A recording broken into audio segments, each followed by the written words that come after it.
E nasceu a boneca Emília.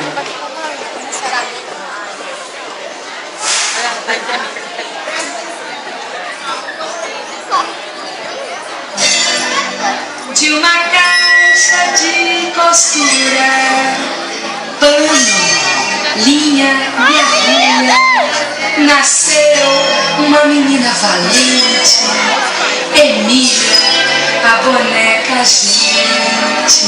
Oh, que linda!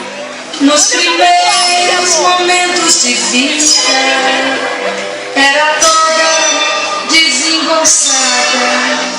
Ficar em pé não podia, caía, não concebia.